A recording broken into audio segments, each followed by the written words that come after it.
Hello and welcome to today's lesson where we're looking at Gibbs' reflective cycle.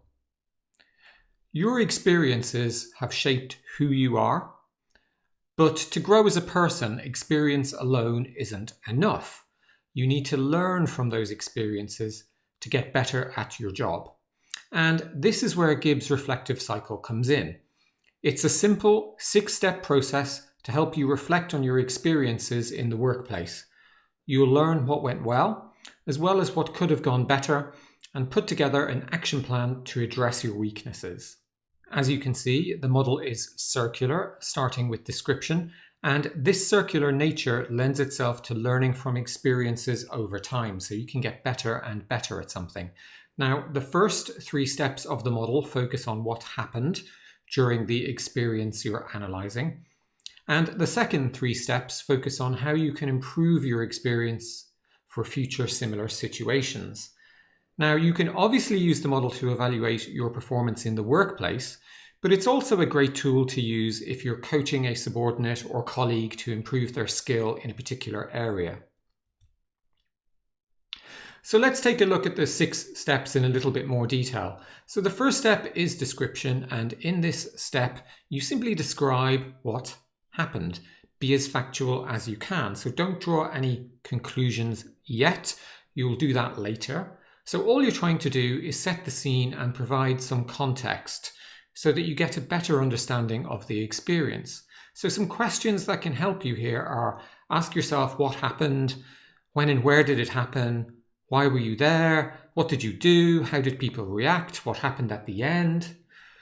The second stage is feelings. So in this step, you describe the feelings you felt during the experience. You shouldn't try to judge or evaluate your feelings, just simply state what they were. So again, some questions include things like: how did you feel before, during and after the experience? What do you think others felt during the experience? How do you feel thinking about the experience now? And how do you think others feel about the experience now? The third step, or the third stage, is evaluation. And in this step, we objectively evaluate the experience. So here we're trying to determine what went well and what didn't go so well. And it's really essential to be honest as possible to get the most out of this process. So some questions again that can help you: what went well, what didn't go so well, was the situation resolved afterwards? If not, why not? What positive or negative thing did you contribute? And what positive or negative thing did others contribute? Next, we move on to step 4, analysis. And in this step, you describe what you think might have helped the situation. So the aim is to explore the options that might be available to you if you encountered a similar situation again. Now, this step is an excellent opportunity to conduct some research, looking at, say, academic models or tools that might have helped you. So, for example, if you were doing a presentation and it didn't go so well, then a tool such as Monroe's Motivated Sequence might have helped you put together a better presentation. Step 5 is conclusion.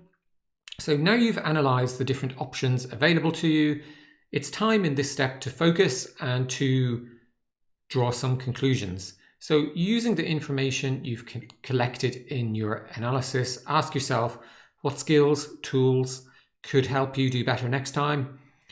Can you use these skills right now, or is it something you need to develop? What will you do differently next time? If there were negative outcomes last time, how can you avoid these happening again? And what else could you do to make this a more positive experience for everybody involved? And finally, the final step is number 6, create an action plan. And here you're trying to plan based on your conclusions, how you'll position yourself so that you can better handle similar situations next time. And it's crucial you commit and take action on your plan so that real change occurs. So if you're coaching someone else through the reflective cycle, then this step is about agreeing on a date to speak again and review progress on the plan. So let's take a look at the advantages and disadvantages of this reflective cycle. So there's several advantages, including the model is easy to understand and it's pretty easy to use. It allows you to learn over time based on your experiences through practice.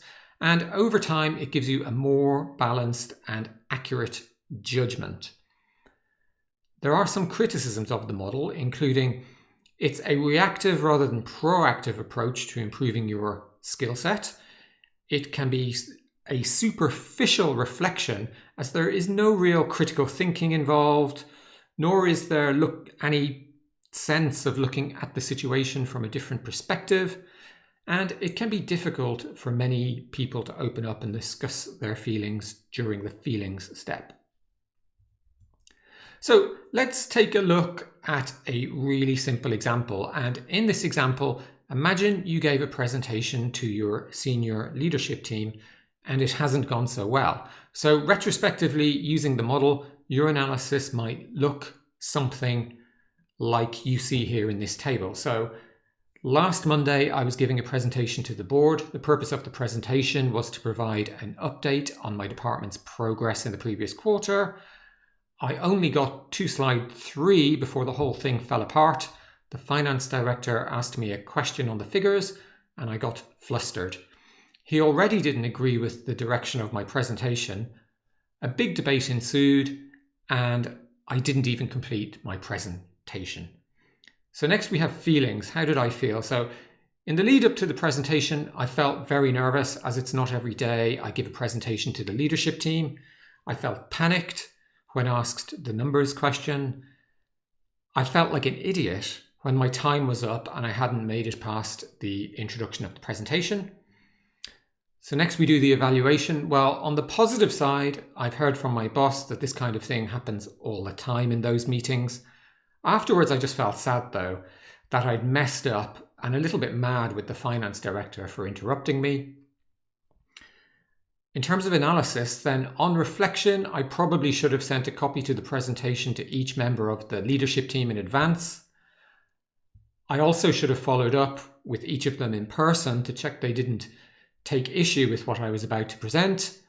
This would have also helped to calm my pre-presentation nerves, as I would know I'd have experience of going through it with everyone. In conclusion, I realize that these things happen and it's not the end of the world to have a presentation go wrong like this. The good news is that I can see a way to go forward which has a good chance of a better outcome next time. So what are we going to do to make things go better next time? What's our action plan? Well, 1, we're going to distribute the presentation to key stakeholders in advance. And 2, we're going to run through the plan with everyone who might have an issue with it. This will also serve as a practice run at performing the presentation to calm nerves.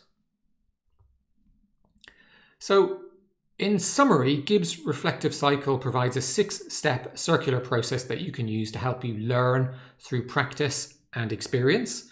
The first half of the model helps you collate what happened during a previous experience, while the second half helps you understand the improvement options available and helps you to take action so that you improve in any similar situations you encounter in the future. So that's it from me. Really hope you enjoyed this lesson and I look forward to speaking to you again soon.